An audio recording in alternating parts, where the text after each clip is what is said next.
What's up, everybody? Nate here from Out of the Basement, bringing you a brand new action figure review. Today, from Star Wars The Black Series, we are taking a look at the San Diego Comic-Con exclusive Darth Maul and Sith Speeder Deluxe set. Finally, vehicles have returned to the Black Series. This is the first example of a brand new vehicle we've seen in quite some time, and this is something that we've been asking for quite a while on the channel. We also recently learned that there is going to be a STAP speeder coming as well, so it really kind of feels like we're entering a new era of Black Series where we're finally seeing the return of vehicles. They're starting small, and both this and the STAP are going to be exclusives, but still, this is good progress getting back to seeing some vehicles coming in the line. And we have heard rumors that if these sell well, that we're definitely going to see some other stuff, like potentially a BARC speeder. But anyways, let's jump back to the figure and we'll focus on this. And I do also have to say shout out to Land Speeder Luke for selling this to me. So as you can see, this is in some very nice nostalgic packaging. This is a reference to the 12-inch figure from way back in the day, so that's pretty cool. That also is why the speeder is colored the way that it is. Obviously, this is not how the speeder looks in the movie, but this is clearly a reference to that figure. So who knows? I personally think that we'll probably see a repaint of this Bloodfin in more movie-accurate deco down the line, and this is just simply a total nostalgia bait packaging kind of deal going on, which is fine. I think this is what exclusives should be, and I personally love this. This is something that's totally targeted at me as I was a child around this time, so yeah, I think this just looks awesome in box, but we're definitely going to open it. But let's take a quick look at the package. So obviously you've seen the front quite a bit here. On the side we have Maul, and it says Darth Maul and Sith Speeder, and of course it says entertainment inspired vehicle design.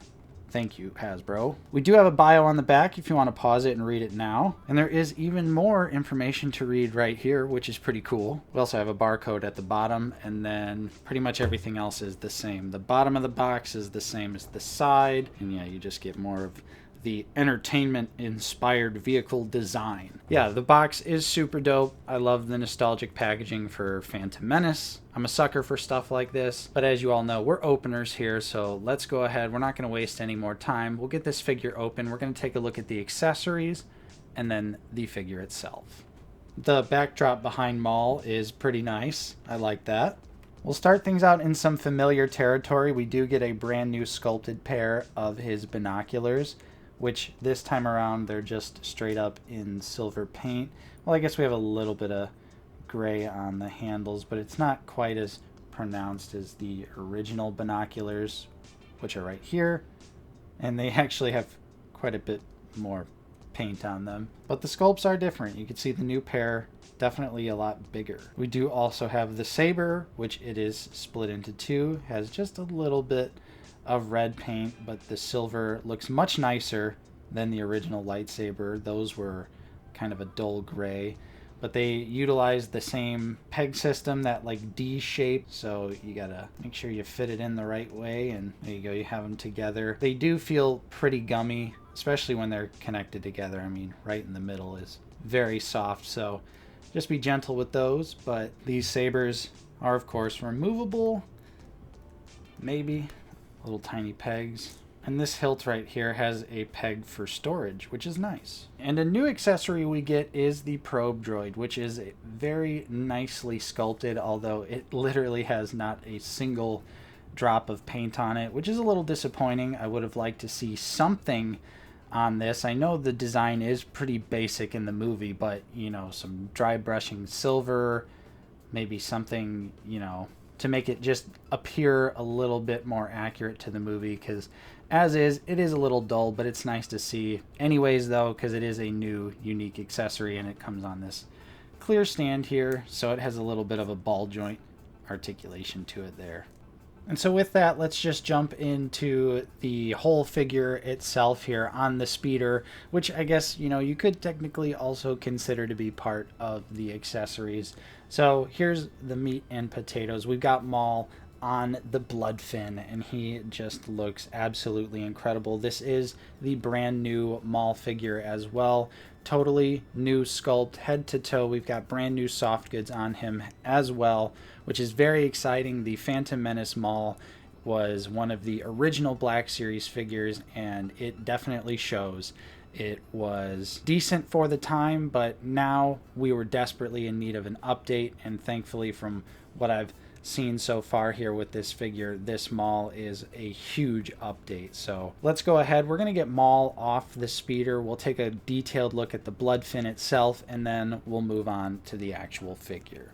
So right off the bat, I think they did a fantastic job on the sculpt. It looks like it just jumped right out of the movie. It might be a tad undersized, but I think Maul looks pretty good on it. Of course, I do wish, that the paint apps were more movie accurate, but I get that this set was referencing that old figure, so that's why it's a brighter beige and orange kind of scheme. But they did a great job with it, though. It's got nice little bits of weathering that look good. I think the seat sculpting turned out really nice. They did some really good detailing on this particular figure, and it's nice to see some weathering, especially on the return of the vehicles.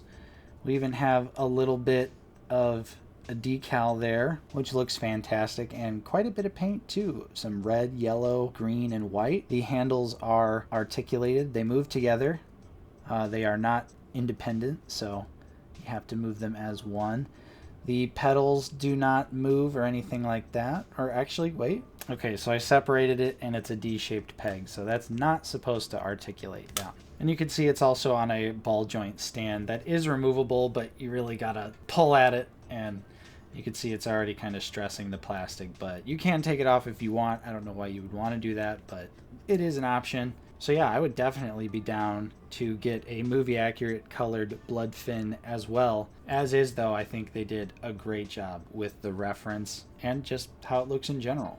And here is the brand new Maul, and he again looks awesome. I think his soft goods robe here, they did a really nice job with it. I think this kind of stitching ribbed pattern thing they got going on looks awesome. They did a really great job translating his robes. The hood is decent, it could definitely be better, but you can play with it a little bit, and it sits pretty well on the figure. It's not too bad. So I will say that this time around, the hood, not so bad. And the soft goods are nice and pliable too. They're really flexible. They get out of the way. We have this nice little piece here. And that detail extends to the back, which looks really great. Of course, that means they are removable. And here is Maul without his robes. So once again, this is a brand new figure, head to toe, totally new sculpt. What's even more unique about this one is we do get a soft goods skirt here, which, could have definitely been executed better. This just looks like a bunch of weird pieces of fabric cut together. And they definitely did this better on the original figure, which I'll have a comparison to later in the video. But for now, yeah, this version, to be able to ride on the blood fin, they did soft goods, whereas the single release, and I believe the 3-pack release, is also going to have the hard plastic skirt piece. So there's going to be some little minor differences between the Mauls here. Just like this one also has this little bonus accessory, which is how he communicates with the probe droid, and it just clips around his wrist, so you can just pull that off.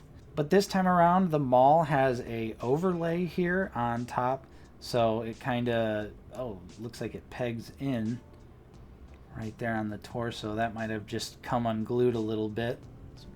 This one feels like it's in there pretty tight, so might have to dab some glue on there to get that to stay, but that's a little bit different from the original.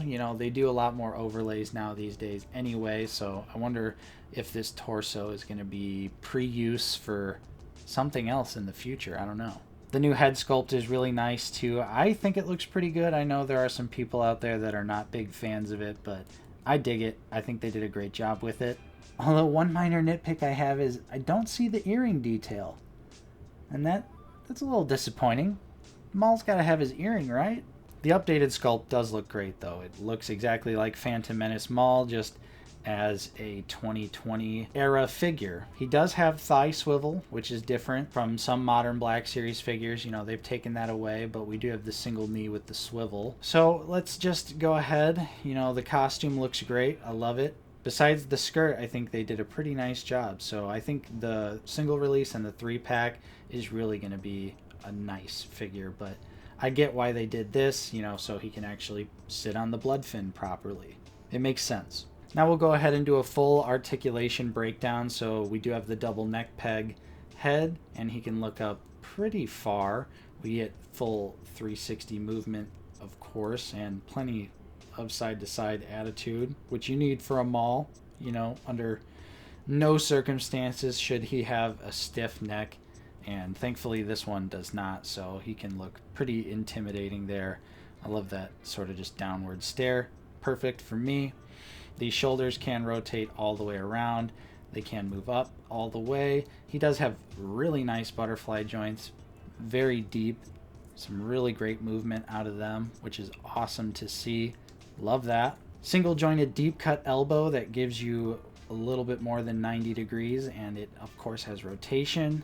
We also have gripping hands, and we've got ball jointed wrists. So this new Maul has ball jointed wrists. That is incredible. It's amazing. I love the new updated ball jointed wrists. It really elevates these figures beyond anything that we thought was capable with them. You know, this kind of articulation gives those import companies a real run for their money. So that's great to see. I love that. That is just fantastic. Like I pointed out earlier, we do have the thigh swivel on this Maul. The legs can kick out a decent amount. With this being complete soft goods, though, we have no restricted leg movement, so we do get some really, really nice stuff out of this Maul. He's very flexible, which is great. You want Maul to be as acrobatic as possible. Single knee gives you a little more than 90, and you also get that rotation. And then, of course, for the feet, they move all the way down. They can move up pretty far. We do have ankle pivot and peg holes. So this Maul has some really fire articulation. A lot of that new modern Black Series love. As far as the crunch goes, we do have just a little bit forward and a lot backwards, actually. And we do get some side to side and plenty of rotation there too. Almost forgot about that. And you know, posing him is going to be a breeze, and he's going to look so good. And he can definitely hit those classic Maul poses. Posing this dude around has been so much fun, although the gummy lightsaber is definitely getting on my nerves a little bit, not gonna lie, but you cannot deny this new articulation scheme has brought some much needed posability to Phantom Menace Maul. Alright, now let's do some comparisons. First things first, we have the archive release of the original Phantom Menace Maul, and what a night and day difference between these two.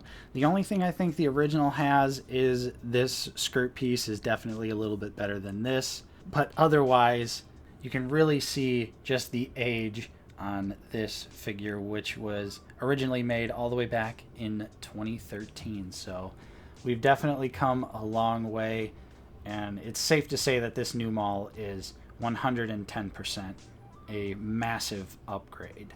We'll compare him with some other Phantom Menace figures. We have Little Annie and Padme. And finally, Padawan Obi-Wan and Qui-Gon Jinn. These are the original photoreal releases of these figures, not the new 3-pack versions coming out very soon, which have updated photoreal. So just know that if you are watching this in the future, these are the original photoreal releases of the two figures, and I think the three of them look great together. It pretty much goes without saying. So in conclusion, it's safe to say this Darth Maul is super dope. I mean, I was pretty much expecting that ever since we saw, you know, the promos and the teases and everything for this brand new Maul. We knew it was pretty much going to be a really exceptional figure, and it truly is. It's a massive upgrade from the original. The new soft goods are really nice. The skirt definitely could have been done better, but I think if you display this figure with the robes on, it blends in pretty well, so you don't even really notice it. And I think that's what I will be doing with this one. Obviously, I'll probably have him just riding the Bloodfin, so the robe's always going to be on, So I really think ultimately for this particular release, it's a minor issue. So I really do hope this set ends up being pretty easy for everyone to get, because I definitely think it's worth owning. Let's also get a movie accurate repaint as well. I would definitely buy another one, and then I would probably just put this one back in the package and display it like that. So hey, there you go, you know, a little 2-for-1 there, Hasbro, if you want to get me twice.